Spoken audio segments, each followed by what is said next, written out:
সাংসারিক অশান্তির জের ভরতপুরে স্ত্রীকে হাতুড়ি দিয়ে পিটিয়ে খুন করার অভিযোগ স্বামীর বিরুদ্ধে।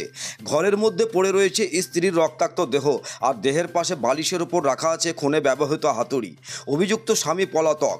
সোমবার ভোরের এই হাড় হিম করা ঘটনা মুর্শিদাবাদ জেলার ভরতপুর থানার গড্ডা গ্রামের কোনায় পাড়ার। পুলিশ জানিয়েছে মিতার নাম বন্দনা মণ্ডল, তার বয়স 40। এই ঘটনায় মিতার মেয়ে সমাপ্তি মণ্ডল খোদ বাবার বিরুদ্ধেই মাকে খুন করার অভিযোগ দায়ের করেছেন। ভরতপুর থানার পুলিশ জানিয়েছে মৃত্যুর ঘটনা তদন্ত শুরু হয়েছে, অভিযুক্তকে ধরার চেষ্টা চলছে। খুনে ব্যবহৃত অস্ত্রটিও বাজেয়াপ্ত করা হয়েছে। স্থানীয় সূত্রে জানা গিয়েছে মৃতার স্বামী রবি মণ্ডল কর্মসূত্রে মুম্বাইয়ে থাকেন। সেখানে তিনি রাজমিস্ত্রি শ্রমিকের কাজ করেন। যদিও 25 দিন আগে তিনি সেখান থেকে বাড়ি ফিরেন। এরপরেই পরিবারের প্রায় দিন অশান্তি চলত বলে দাবি। মিতার একমাত্র মেয়ে সমাপ্তি মণ্ডলের কান্দি শহরে বিয়ে হয়েছে 1 বছর আগে। একমাত্র ছেলে স্থানীয় গড্ডা সিংহারি উচ্চ বিদ্যালয়ের নবম শ্রেণীর ছাত্র। মিতার ছেলে শক্তি মণ্ডল জানায়, আমি প্রতিদিন মায়ের কাছে ঘুমোতাম, কিন্তু এদিন রাত 11টা নাগাদ বাবা আমাকে ঘর থেকে বাইরে বের করে দেয়। ঘর থেকে বেরিয়ে গেলে বাবা দরজা বন্ধ করে দিয়েছিল। এরপর বাবা মায়ের মধ্যে ঝগড়া শুরু হয়। এরপর ভোরে উঠে দেখি ঘরের দরজা খোলা। ভিতরে গিয়ে দেখি মা রক্তাক্ত অবস্থায় বিছানায় পড়ে রয়েছে। গোটা ঘর রক্তে ভেসে গিয়েছে, আর বাবাকে কোথাও দেখতে পাচ্ছি না। প্রত্যক্ষদর্শীরা জানিয়েছেন ওই গৃহবধূর শরীরের বিভিন্ন জায়গায় মারধরের দাগ সহ তার বাম কানের পাশে গভীর ক্ষত রয়েছে। গোটা বিছানা রক্তে ভেসে গিয়েছে। মিতার শরীরের ওপর একটি লাল চাদর ঢাকা দেওয়া ছিল, আর মাথার কাছে বালিশের ওপর রয়েছে একটি রক্তমাখা লোহার হাতুড়ি। এই ঘটনা জানাজানি হতেই গ্রামে ব্যাপক চাঞ্চল্য ছড়ায়। কিছুক্ষণের মধ্যেই সেখানে ভরতপুর থানার পুলিশ পৌঁছে দেহ উদ্ধার করে।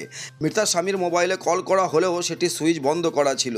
পুলিশ মিতার স্বামীর খোঁজে গ্রামের বিভিন্ন জায়গায় তল্লাশি চালায়। মিতার মেয়ে সমাপ্তি মণ্ডল বলেন, বাবা কাজে থেকে বাড়ি ফেরার পরে প্রায় 20 দিন ধরে অশান্তি চলছে। সেই অশান্তির কারণে বাবা মাকে হাতুড়ি দিয়ে পিটিয়ে খুন করেছে। আমি বাবার কঠোর শাস্তি চাই। মিতার মা মনিকা মণ্ডল বলেন, গ্রামেই মেয়ের বিয়ে দিয়েছিলাম প্রায় 25 বছর আগে, কিন্তু এমন অশান্তি কখনো হয়নি। তবে এখন কোনো একটা অশান্তির কারণে বাড়ি বিক্রি করে দিয়ে এখান থেকে অন্য কোথাও চলে যাবে বলে ওদের মধ্যে ঝামেলা চলছিল। সেই অশান্তির জেরেই জামাই আমার মেয়েকে মেরে ফেলেছে। যদিও প্রতিবেশীদের সূত্রে জানা গিয়েছে ওই গৃহবধূ কয়েকদিনের জন্য অন্য কোথাও চলে গিয়েছিলেন, যদিও তারপর তিনি সেখান থেকে বাড়ি ফিরে আসেন। এ নিয়েও ওই দম্পতির মধ্যে অশান্তি বাঁধতে পারে। এই ঘটনায় কে কি বললেন শোনাবো বিজ্ঞাপনের পর। ভারতপুরে এই প্রথমবার ইলেকট্রনিক্সের শোরুম স্কাই ইলেকট্রনিক্স পাবেন নামি দামি কোম্পানির AC, fridge, deep fridge, washing machine, cooler, smart LED TV ইত্যাদি কোম্পানির সমস্ত রকম জিনিস ন্যায্য দামে পাইকারি ও খুচরো পাওয়া যায়। বিশেষভাবে মনে রাখবেন, সমস্ত কোম্পানির ফাইন্যান্সের ব্যবস্থা আছে। ভরতপুর কিষাণ মান্ডির সন্নিকটে, ভরতপুর, মুর্শিদাবাদ। আমাদের মোবাইল নাম্বার 7864830468 এবং 9800429021। আমি খবর পেয়েছি সকাল 5টায়। খবর পেলেন? যে আমাকে ছোট মামি ফোন করে বললো যে তোর মা মারা গেছে। আমি মামিকে জিজ্ঞেস করলাম কিভাবে, মামিও একই কথা বললো যে তোর বাবা হাতুড়িতে করে বেরিয়ে মেরে দিয়েছে, এইটুকুই। মানে আপনার বাবা মেরে দিয়েছে? হ্যাঁ হ্যাঁ। দিয়ে আপনি ওখানে গিয়ে কি দেখলেন? ওখানে গিয়ে দেখলাম মা একদম ক্ষত অবস্থায় পড়ে আছে, পাশে হাতুড়ি আছে, বাঁ দিক পুরো ফেটে গিয়েছে, জিভ বেরিয়ে আছে, গালে আঘাত আছে, এইটুকুই। হাতুড়িটা কিসের ছিল? লোহার। আচ্ছা, এই যে বাবা মায়ের যে সম্পর্ক, আপনি তো শ্বশুরবাড়িতে থাকেন, এর আগে কোনোদিন অশান্তি বা কিছু আপনি কিছু জানতেন? না, জানতাম না। তবে এই লাগার এই কদিন ধরে ঝগড়া অশান্তি হচ্ছিল। মা রাগ করে নিজের আত্মীয় বাড়ি নিয়ে ঝামেলাটা হচ্ছিল। টাকা পয়সা সংসারে থাকতে গেলে যে এরকম একটা হয়, ওরকম। এটা কতদিন ধরে চলছিল? প্রায় আজকে বাবা যতদিন আছে ততদিন ধরে, প্রায় 20-25 দিন ধরে হচ্ছে। বাবা কোথায় থাকে? বাবা বিদেশে থাকতো, বাইরে এমনি বিল্ডিংয়ে কাজ করতো, লেবারের। সেটা কোথায়? বোম্বাইয়ে। কতদিন হলো বাড়ি এসছে? 20-25 দিন তো হবে। তখন থেকে কি এই কলহ? হ্যাঁ, যেদিন এসছে তারপর দিন থেকেই মানে একই ঝামেলা, টাকা পয়সা নিয়ে কি সবই হচ্ছে। আপনি মেয়ে হিসেবে কি এই কোনোদিন কিছু বলেছেন? না, আমি কোনোদিন বলিনি, কারণ আমি তো শ্বশুর বাড়ি বিটেছিলাম, আমি কি বলবো, আমি কিছুই বলিনি। মানে এই অশান্তির মূলেই কি ঘটনা বলে মনে করছেন? হ্যাঁ, তাহলে আপনার বাবাই মেরেছে বললেন? হ্যাঁ, আমার বাবাই মেরেছে। আপনি মেয়ে হিসেবে কি চাইছেন এখন? আমি চাইবো যেরকম আমার মাকে আঘাত করে মেরেছে সেরকম ভাবে উনি শাস্তি পাক, আমি এটুকুই চাইবো। বাবা শাস্তি চাইছেন? হ্যাঁ। বাবার কি নাম? রবি মণ্ডল। ঘটনাটা কখন ঘটেছে? ঘটনাটা আমি তো ওই বাড়িতে ছিলাম না, ভাই বলছিল কিনা যে 1:30-2টা এরকম লাগানো। রাতে? হ্যাঁ, রাত্রে। আপনার নাম কি? সমাপ্তি ঘোষ। আপনার বিয়ে কোথায় হয়েছে? কান্দি নতুন পাড়া। যিনি মারা গেছেন উনি কে হয়? মা হয়। ঠিক আছে। বাড়ি কোথায়? কান্দি নতুন পাড়া। মায়ের বাড়ি হচ্ছে গড্ডা সিংহেরি। ঠিক। মেয়ের কি ঘটনা ঘটেছিল? কিছু জানি না বাবা, জানলে ঘটনা ঘটতে দেবো কেন গো। কালকে কাদি ঝগড়া ঝামেলা হয়েছে লাতিটা বললে ও জালো বাড়িকে দিয়ে একটু বাড়ি আছে বাড়ি নিয়ে বলছে আমি বিজবো দুজনার নামে দিয়েছি আমরাই দিয়েছি বলছে আমার আছে আমি বিজবো বলছে আমি বিজবো বললাম কেন বাড়ি কেন বিজবো বাড়ি ছেলে আছে একটু দিয়ে দাও গা দি তোমরা জেরো দিচ্ছ সেটা বাইরে থাকছো খেটে খাও গা সেটি চলে যাও দি তোমরা জেরো থাকো থাকো গা ছেলের নামে তুমিও দিয়ে দাও গা ও দিয়ে দেখবো আমার ছোটো বেটার সঙ্গে আমার সঙ্গে কথা হইলে করতে বাড়িকে যাচ্ছিলি তাহলে বাড়িকে যেতে হবে না বড় বেটা নাই তুমি যা বলার আমাকে বললে আমি বলছি কালকে বলবো কথা আচ্ছা, আর কোনো কথাই নাই কদিন ধরে এই ঝামেলা চলছিল? ঝামেলা আজকে প্রায় মাসখানিক থেকে হচ্ছে ওদের কাজে জামাই কি করে? জামাই বম্বে থাকে কতদিন হলো বাড়ি এসছে? আজ 20-22 দিন হচ্ছে আর দিদিমায়ের অসুখ করেছিল দি দেখতে আইছিল আচ্ছা, আর দিদিমা মারা যায় চাই 5 দিন হইলে দিয়েছে তখন থেকে ঝামেলা এর আগে কোনোদিন ঝামেলা হয়েছিল এরকম না ঘটনা? না ঘটেনি। কোনো সময়তেই ঘটেনি তাহলে আপনার বাড়িটা কোথায় তাহলে?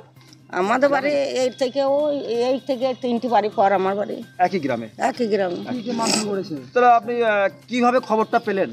খবরটা পেলাম সকালে সবাই যাচ্ছে আমি তো ঘুমিয়ে আছি ছেলেরা তো গেট লাগা বাড়ি গেট লাগে ভেতর বাড়িতে আছে আমি বাইরে বাড়িতে আছি আমার ননদ যেই আছে দিয়ে আমি শুয়ে আছি কাল মেয়েটি মেলা ছিল যেয়েছিলাম দিলাম আমি শুয়ে আছি দিয়ে লাতিটু যেই বড় ছেলে লাতি যেই রাইলাম আমাদেরকে কি দেখলেন কি? যেই দেখলাম ওই যে রক্ত পড়ছে দুমদুম করে রক্ত পড়ছে আর ওই মরে আছে লড়ে না আকার নাম মা মা বন্দনা বন্দনা সারাও নাই শব্দ কি মনে হচ্ছে আপনার এই মৃত্যু কিভাবে মানে হলো? মেরেছে বেরিয়ে জামাই মেরেছে কি দিয়ে মেরেছে? হাতুড়ি মাথা বালিশে থেকেছে তো হাতুড়ি বেরিয়ে দিয়েছে রক্ত পড়ছে দিয়ে হাতুড়িটা রক্তটা ডিব্বে আছে বেশ না ডিব্বে আছে ঘর তালে আমার আছে তো দিয়ে হাতুড়িটা সেই বালিশের ওপরে আছে কোথায় মেরেছে? এইখানে ঘরের ভেতর মাথাতে? হ্যাঁ মাথাতে কি চাইছেন আপনি মা হিসাবে? কি চাবো এখন আর দুটো আছে আবার ছেলে পিলে আছে দুটো আর একটা মেয়ে আছে ওই যে মেয়ের বিয়ে দিয়েছে আর একটা ছেলে আছে আসতে তো দাবি করবো না কেন আমার মেয়েকে মিলে সে তো বলছি কি নাম আপনার? আমার নাম মনিকা মণ্ডল চলো, কি ঘটেছিল দাদা আজকে? ঘটনাটা আমরা শুনলাম সকাল 5টা 20-তে ওর ছেলে আমাদেরকে ফোন করে যে আমার মা মরে গিয়েছে। তাহলে কী করে মরলো? তা বলছে মা একটা হাতুড়ি পড়ে আছে, দুই দিকে বেরিয়েছে। তা আমি প্রথম 4:30-5টার সময় দেখি যে তোমাকে জানালাম যে মা মরে গেছে, তুমি কোথায় আছো এসো, এইটাই আমি জানলাম। আমরা যখন যাই তখন গ্রামের প্রচুর লোক সব যেয়ে দেখছে যে মৃত্যু অবস্থায় পড়ে আছে। আমার যে আমি যেই দেখলাম যে মানে দুই দিকে বেরোনোর দাগ দেখলাম, হাতুড়িও পড়ে আছে সেখানে, এটা আমরা দেখেছি। কি মনে হচ্ছে আপনার গ্রামবাসী হিসাবে এই যে মৃত্যু কি কারণে হতে পারে বলে মনে করছেন? কি কারণে? তো মানে পারিবারিক অশান্তি। তারপরে ওর ছেলের মুখে শুনলাম যখন যাই, বা মেয়েটার মায়ের মুখেও শুনলাম, ছেলেটারও মা আসছে তার মুখেও শুনলাম যে ওদের দুজনের মধ্যে একটা ঝামেলা চলছিল দীর্ঘ কয়েকদিন ধরে। কি নিয়ে চলছিল জানেন? সেটা সঠিক বলতে পারছি না, তবে একটা ঝামেলা টাকা পয়সা হোক কিংবা কারোর সঙ্গে কোনো কিছু কারণের জন্য হোক, ওর স্বামী স্ত্রীর মধ্যে একটা পারিবারিক ওদের নিজস্ব স্বামী স্ত্রীর ঝামেলা এই পর্যন্ত আমরা শুনেছি। তারই প্রতিফলন বলে মনে করছেন মৃত্যু? তারই প্রতিফলনে মনে হচ্ছে মৃত্যু। তাছাড়া হাতুড়ি পড়েছিল বা সাইডে বা এভাবে মৃত্যু, কি মনে হচ্ছে কে মারতে পারে বলে মনে করছেন? এখন যেটা আমি তো পলাতক, স্বামী পলাতক, স্বামী তো আমরা তখন দেখি নাই। ওর ছেলে যেটা বললো যে আমার বাবাকে 4:30-র সময় গেট খোলা আছে দেখলাম, গেটটা খোলা আছে তার জন্যে আমি উঠলাম। আমি বাইরে শুয়েছিলাম, ঘরের ভেতর যেয়ে দেখছি তা আমার বাবা নাই, মা শুয়ে আছে, মায়ের গায়ের ওপরে একটা লাল রঙের চাদর চাপানো আছে। আমি খুলে দেখলাম যে মায়ের দুই পাশে ফাটা রক্ত। যে আমার দিদাকে ডেকে নিলাম, দিদার পেছনে পেছনে অনেক কজন এলো, মানে বাড়ির পাশাপাশি যারা লোক, মানে তখন সকলেই জানলো আস্তে আস্তে। আমারও যেই দেখছি যে মৃত্যু অবস্থায় পড়ে আছে আর কি। আপনার ব্যক্তিগতভাবে কি মনে হচ্ছে মৃত্যু? ব্যক্তিগতভাবে সেটা তো সঠিক বলতে পারছি না, তবে আমাদের মনে হচ্ছে ওদের কথা শুনি, ওর মানে মেয়েটার মা বা মেয়েটার মানে ছেলে মেয়ে তাদের কথা শুনে মনে হচ্ছে যে তারাই ওর স্বামী ওটা মেরেছে। আপনি প্রতিবেশী হিসাবে বা ওই গ্রামবাসী হিসাবে কি চাইছেন এই মৃত্যু? আমরা কি চাবো, তার স্বামী তার মেয়ে বা ছেলে আছে দুটো, তারা তার মেয়ে বলেছে যে আমি কান্দিতে বসবাস করছি, এখন আমি তো দেখিনি, এবার ছেলে দেখেছে, ছেলে যদি কোনো কিছু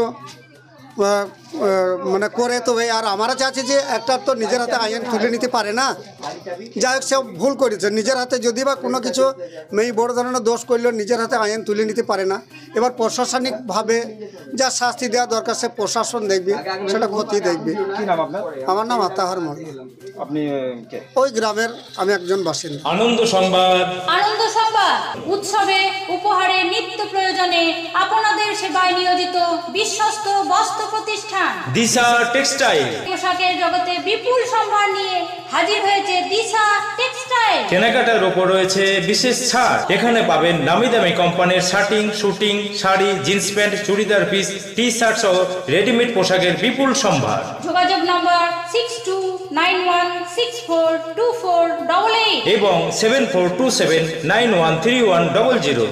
তাই আর দেরি না করে আজই আমাদের প্রতিষ্ঠানে আসুন। আমাদের প্রতিষ্ঠানের ঠিকানা দিশা টেক্সটাইল, অপারেটর খায়রুল ইসলাম, ভরতপুর অঞ্চলপালা, এলাহাবাদ ব্যাংকের পাশে, মুর্শিদাবাদ।